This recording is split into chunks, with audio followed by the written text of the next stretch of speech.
Assalamualaikum guys, baik lagi dengan saya Ruli Bakemono Garage. Oke, kita kedatangan project baru nih, Toyota Avanza tahun 2008. Avanza paling tua ya. Ini mobilnya tipe E. Dan untuk kondisi mobilnya ini lumayan memprihatinkan ya. Dari mulai bodi, mesin, kaki-kaki, kalau interior masih lumayan oke. Nah, untuk kondisi bodinya seperti ini. Ini catnya masih sekitar 70% atau 60% masih original, tapi belakangnya ini udah ada bekas cat ulang ya. Kayaknya pintu sebelah sini pernah kehantam nih. Ini kelihatan tuh, ada dempul di sini. Nah, tapi ini untuk masalah cat kayaknya nanti setelah selesai pengerjaan mesin dan juga kaki-kaki. Karena rencana sih mobil ini difokuskan dulu di mesin dan juga kaki-kaki. Nih bodi-bodinya penyok-penyok kayak begini guys tuh. Jadi mobil ini pernah turun mesin setengah, ya kan? Turun mesin setengah. Dan sekarang ini kondisinya kalau kita starter kondisi mesin dingin, dia suara mesinnya tuh kasar, kayak suara mesin diesel, tok tok tok tok tok gitu kan. Nah, tunggu sekitar 20 menitan lah, 20 atau 30 menit baru dia mesinnya tuh halus guys. Kalau bahasa Sunda mah jempling gitu, mesinnya jempling. Nah, ini kemarin kata pemilik mobil, jadi ini pernah turun mesin setengah dan di scrap, dipapas gitu blockheadnya tuh nggak tahu berapa mili lah. Jadi kita untuk diagnosa pertama mungkin kita cek dulu yang namanya rantai keteng, karena kalau bunyi seperti ini biasanya dari rantai keteng sih. Yang kedua habis itu nanti kita kalau misalnya habis ganti rantai keteng masih bunyi, kita lanjut ke yang lain gitu. Nah, oke guys, ini langsung aja kita bongkar. Ini beberapa hari kemudian karena kemarin kita order part dulu. Jadi yang pertama kita kerjain adalah mengganti timing chain atau rantai keteng. Nah, jadi ini udah kita buka, tutup klep. Ternyata bener, posisi mesin top rantai keteng itu longgarnya tuh banyak banget, kendor. Nah, ini nanti kita cek dulu ya untuk kondisi rantai ketengnya guys gitu. Jadi ini kemarin kita habis ngobrol dengan pemilik mobil, kalau ya yang pertama kita kerjain dulu yang paling murah itu ganti rantai keteng dulu, ganti rantai keteng satu set ya. Sebenarnya pemilik mobil kemarin minta untuk langsung turun setengah aja, cuman kan ini kan budgetnya terbatas. Jadi kalau misalnya langsung kita turun setengah, otomatis kan langsung habis banyak nih. Dan kita belum tahu juga penyakitnya dari mana, ya kan? Makanya kita kita mulai dulu dari penggantian part yang paling murah gitu. Kalaupun misalnya diganti turun setengah, diganti blockheadnya, apakah akan langsung sembuh atau masih tetap ada, ya kan, penyakitnya. Nah, ini sekarang kita cek dulu untuk ketengnya guys. Ini posisi, bentar, digeser dulu posisinya ke top ya. Ini tadi digeser habis buka puli tadi di bawah. Bentar, diputar dulu ya. Pokoknya ini untuk rantai keteng itu kendornya parah banget guys. Jadi baru kali ini kita nemuin kondisi rantai keteng yang seperti ini. Project car sebelumnya kan yang turun mesin setengah, yang turun mesin total itu rantai ketengnya nggak seperti ini. Kalau ini asli parah banget guys. Nah, ini kita coba putar dulu, kita putar ke top lagi mesinnya. Nah, belum. Ini guys, ini kendornya parah banget guys. Tuh. Pokoknya untuk di posisi top kan harusnya rantai keteng ini tuh dia manteng ya, kencang gitu. Ini kendor. Tuh. Nah, ini kalau posisi top seperti ini kendor parah. Bisa dilihat ya, sampai rantainya tuh ngampleh guys. Jadi ya kemungkinan suara berisik mesin pas pertama start, kondisi mesin dingin, dari sini kemungkinan. Jadi pertama kita coba dulu ganti rantai keteng satu set. Jadi nanti kalau misalnya sudah ganti rantai keteng penyakitnya masih nggak berubah atau masih sama, ya kemungkinan harus bongkar lebih dalam lagi. Nih, Kendornya tuh kayak gini guys. Jadi bisa juga ini karena scrapnya terlalu tebal, ngebuang bagian apa namanya, dia ngebubut blockheadnya itu terlalu tebal, jadi kemungkinan ini jadi tipis, jadi turun semua. Nah misalnya kalau udah ganti rantai ketang masih bunyi kayak begitu ya, kemarin sih udah ngobrol sama pemilik mobil ya, opsi selanjutnya mungkin ngecek blockhead ya. Kalau misalnya blockheadnya memang terlalu tipis harus ganti, cuman kita nggak tahu apakah nanti setelah ganti blockhead penyakitnya akan sembuh juga, karena kan blockhead baru itu kan kosongan, nggak ada isinya, nggak ada klep segala macam, kosongan. Nah part lamanya part isiannya tuh kita mindahin dari part lama ke part baru ya kan. Apakah setelah dipindahin bakal jadi bakal timbul lagi penyakit, kita nggak tahu ya kan. Jadi kalau ngebongkar mesin kayak gitu banyak kemungkinannya guys. Jadi itulah salah satu kenapa saya nggak suka ngoprek mesin ya kan, karena hitungannya tuh nggak pasti guys. Beda dengan kaki-kaki nyetel fitment atau custom body tuh perhitungannya enak ya kan. Nah ini juga untuk kondisi kaki-kaki parah banget guys, kayaknya mobil nggak pernah dirawat deh. Dari mulai support shock breaker ke bawah lagi ya kan, link stabil, tyro track end, bushing arm segala macam itu semuanya udah rusak. Bahkan rak setirnya pun ini diselimutin sama oli. Tapi setelah kita cek ternyata olinya itu dari atas, dari packing tutup klep atas, jatuh ke bawah olinya, akhirnya ngumpul di rak setir. Jadi untuk rak setir kita belum tahu juga karena belum dibongkar.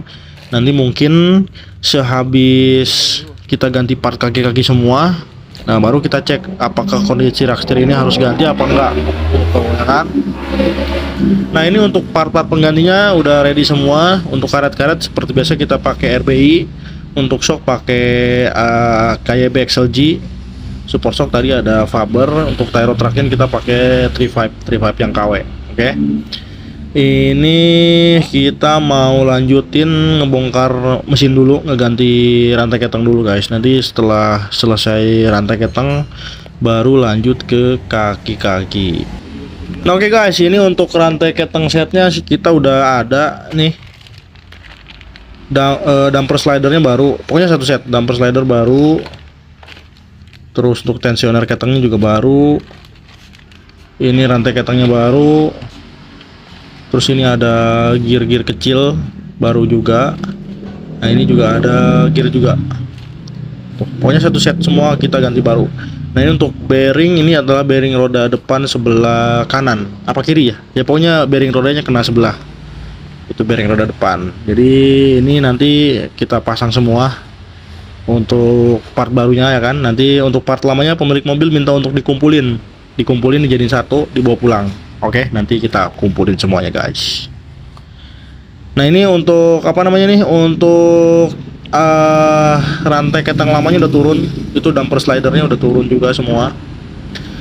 Dan yang bikin kaget tadi ketika kita nguras air radiator, ternyata cuma sisa 1 gelas doang. 1 gelas. Dan untuk di bagian ini nih, sambungan pipa atasnya jebol guys, nih pecah. Kemungkinan sih kayaknya memang kondisinya di sini udah retak lah gitu kan. Jadi kalau posisi mesin dingin dia tuh nggak terlalu kelihatan karena tekanan di dalam itu, kalau air dingin kan dia tekanannya nggak gede. Nah ketika mesin jalan, mesin hidup, nah tekanan radiator kan gede tuh di dalam karena panas. Nah otomatis walaupun retak sedikit dia pasti nganga gitu. Jadi tadi pas kita bongkar, alhamdulillahnya langsung pecah nih, langsung ketahuan. Coba kalau nggak pecah ya mungkin untuk radiator nggak kita cek karena memang di list pengerjaan nggak ada pengecekan radiator gitu. Nah ini untuk untuk radiatornya langsung kita infokan ke pemilik mobil, dan pemilik mobil minta untuk langsung diganti aja. Untuk radiatornya kita pakai Koyorad aja yang bagus ya kan, sekalian jajan awet.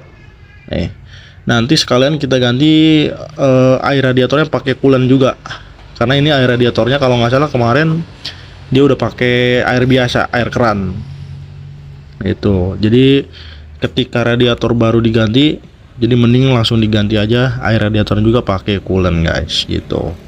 Nah ini untuk mesin udah naik ya kan, rantai ketang udah naik. Ini kita lagi pasang ulang untuk semua part-part mesinnya. Habis ini masang radiator. Nah habis dari mesin ini kita lanjut ke kaki-kaki, mungkin kita lanjut besok guys. Nah oke guys, ini udah selesai untuk bagian mesin. Jadi tadi pas pertama kita hidupin mesin masih ada suaranya guys, cuman nggak separah sebelumnya. Kalau sebelumnya kan pertama bunyinya tuh berisik banget, yang kedua kita harus nunggu sekitar 20 menit lebih baru mesinnya tuh adem lah gitu, nggak berisik, nggak bunyi. Nah ini sekarang nggak ada, mungkin dari lebih dari 5 menit lah, 1 menit mungkin udah.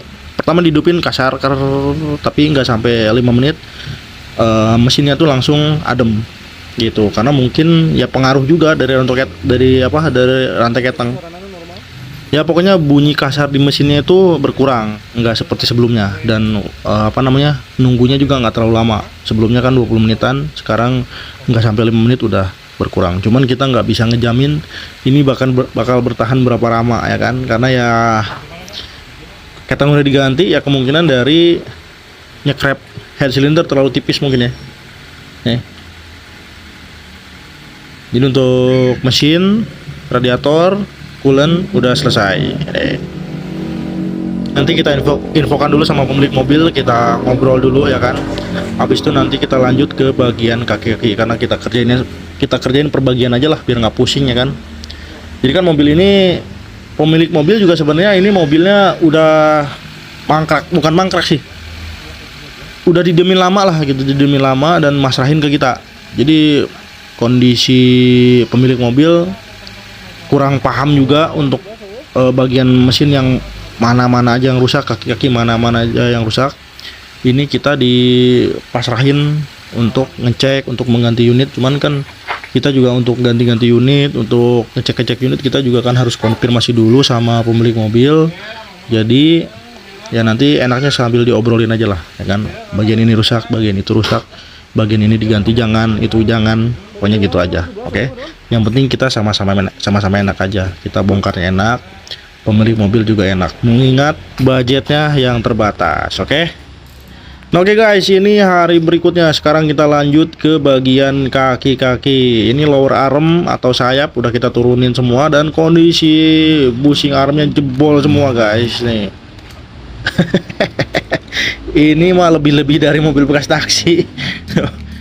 Bajonya udah hancur semua lah.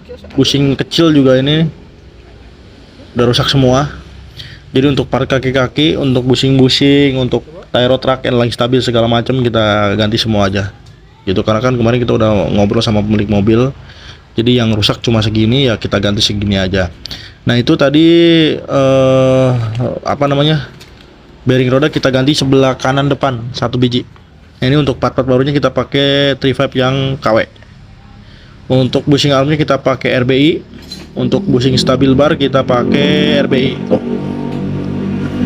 Kita pakai yang bagus aja supaya pertama hasilnya juga pasti bagus ya kan, karena mengingat partnya juga bagus. Yang kedua ya lumayan awet untuk RBI ini.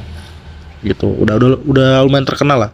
Kualitasnya itu mendekati ori, bukan seperti ori ya, mendekati ori, karena yang namanya part KW walaupun mereknya RBI tetap bukan original guys gitu. Oke. Nah ini untuk bushing arm depannya guys yang kecil nih, kita partnya ready juga tuh, jadi tinggal pasang. Jadi kita pasangnya di press aja lah biar cepet, biar rapi, karena kalau nggak di press susah ya kan, mau dipukul-pukul juga ya yang ada barangnya jadi rusak ya kan. Jadi seperti biasa kita press aja. Oke. Nah ini lanjut dulu ke bagian shock breaker guys. Jadi untuk shocknya, shock bawaan mobil dua-duanya udah mati, udah jebol, dan juga olinya udah muncrat-muncrat keluar. Ini kita ganti baru pakai KYB XLG nih, biar bantingannya tuh berkarakter dan enak aja ya kan kalau pakai KYB XLG. Nah untuk support shock ini juga udah jebol, udah naik, kita ganti pakai support shock baru merek Faber nih. Oke. Jadi untuk kaki-kaki kayaknya hari ini selesai. Habis ini terpasang semua nanti kita test drive, oke. Ini juga tie rod tracken kita ganti baru nih. Ini tie rod tracken lama, yang bawah tie rod tracken baru nih. Oke. Jadi untuk test drive mobilnya kita lanjut di video berikutnya guys. Oke, mantap, mantap.